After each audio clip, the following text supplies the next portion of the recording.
We are moving on to our 10th contest of the evening. This bout is in the middleweight division. Introducing first your fighter in the red corner, representing New Wave Academy, it's Niah Roberts! And introducing his opponent in the blue corner, representing Breeze MMA, it's Joe Gibbons! We go to referee, Mr. Alan Jackson. Okay, fight number 10.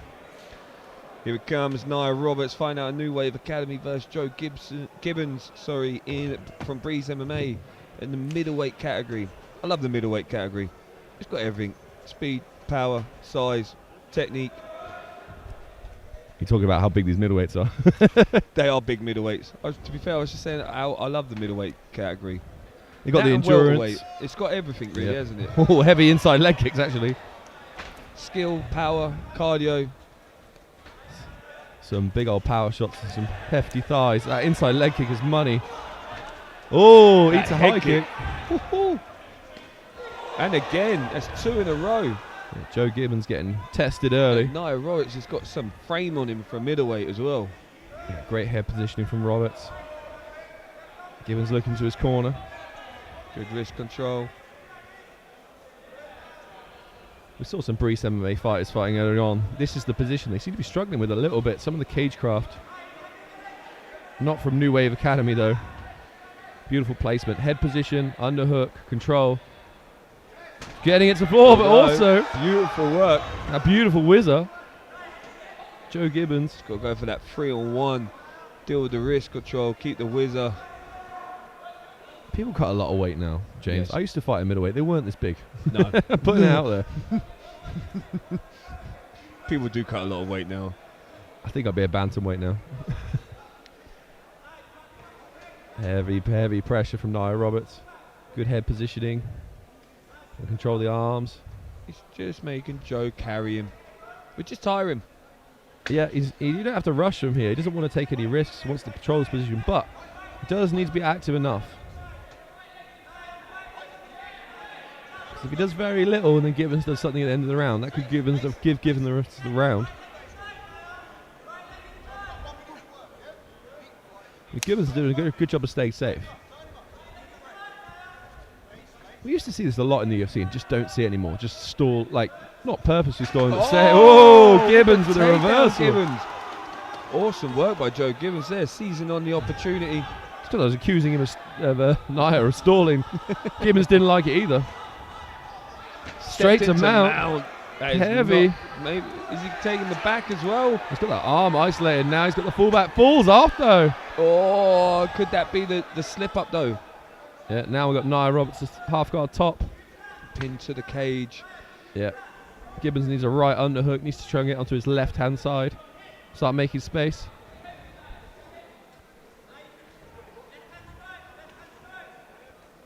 He's trying to make room. He's doing the correct things without being too wild and giving up too much.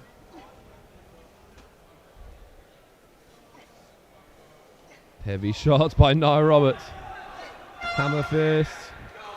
That's a solid way to finish the round there for Niah Roberts. It's going to be very close on the judges' scorecards.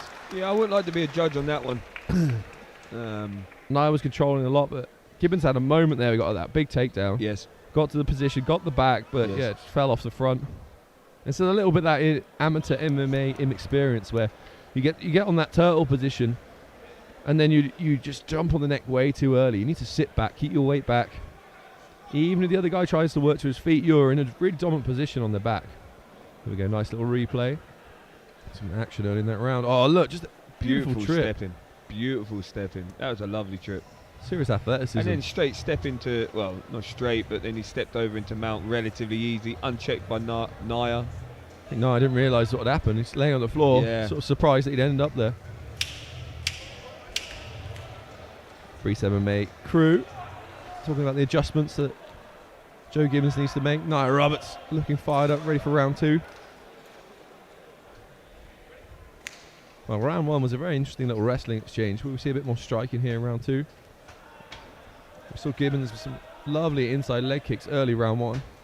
Going high, Niah Roberts. he's enjoying and finding a lot of success with that head kick. Yeah, he really is. It's coming from the open side as well, which is always going to be more beneficial fighting against the southpaw fighter. Right hook for Gibbons. As he left, Niah coming in. Gibbons had the underhook, but Niah was able to just drive him to the cage. Good coaching. Niah Roberts' corner talking about him fighting for the underhooks, getting to this position. Now it's about head position, pulling that single leg in.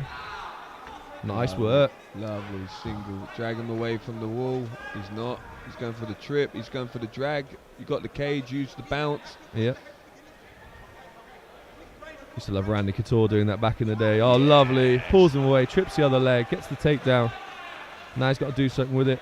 The only thing I'm not a fan about with that inside trip is that you end up most of the time in a guard, whether it's open or closed.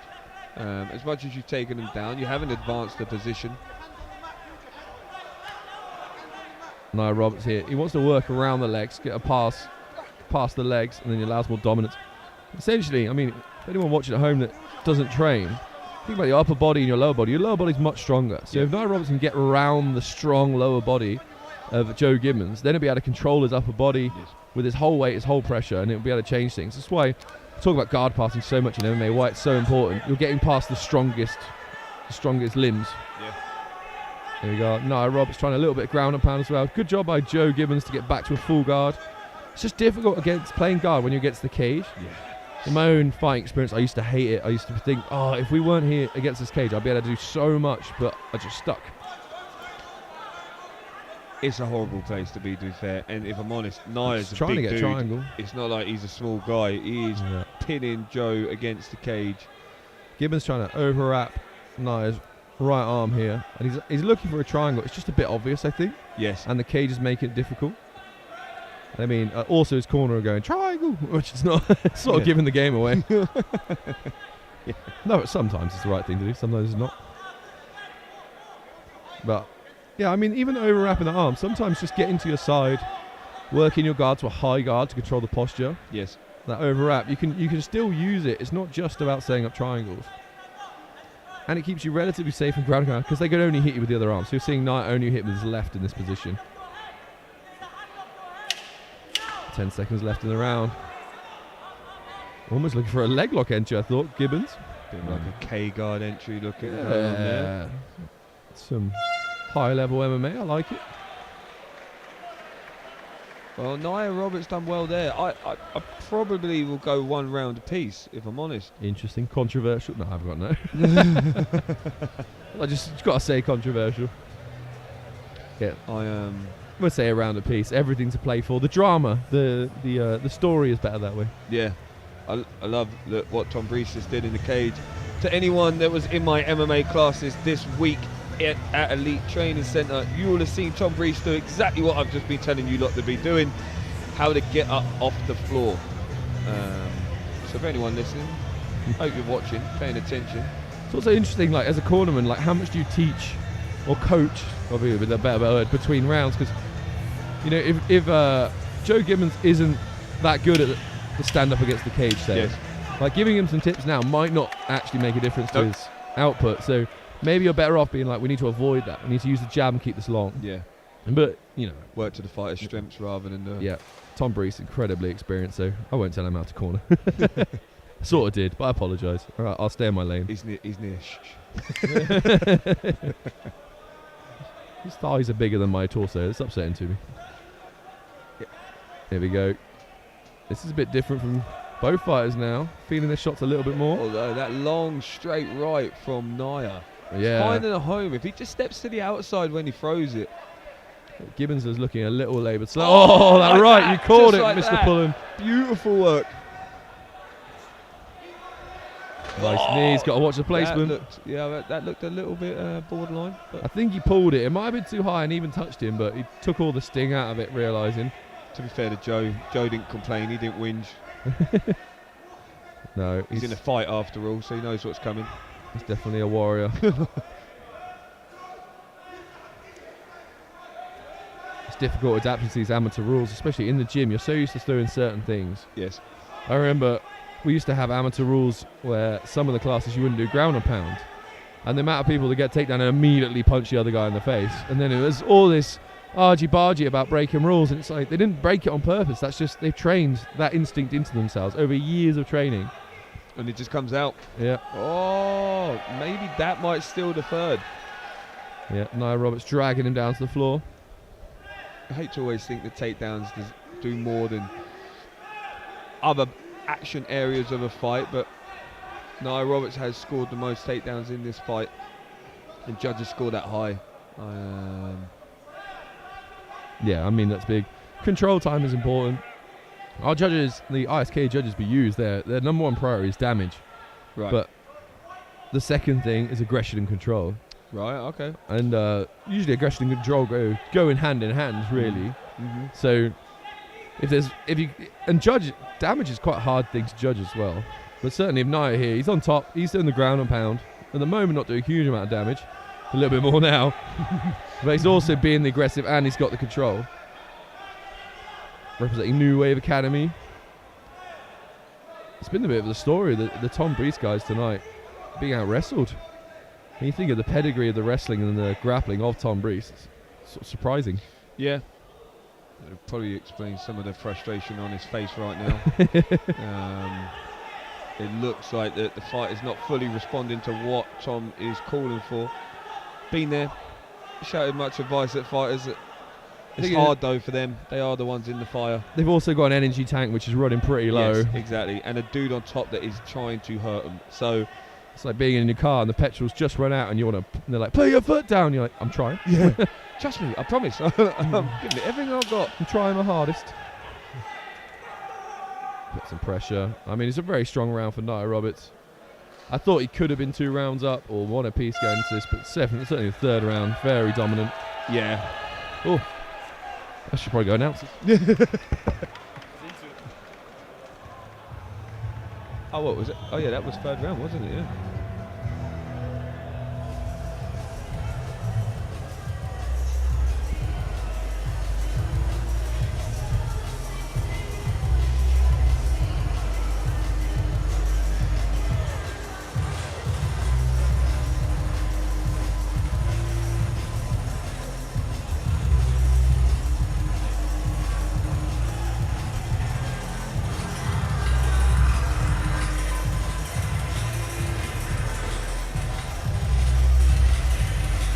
Check, check. Fighters to the center, please. After 3 rounds of action, we go to the judges' scorecards. It is a unanimous decision for the fighter in the red corner, Niah Roberts! Deserved win there by Niah Roberts. Awesome performance. Great work by both lads, to be fair.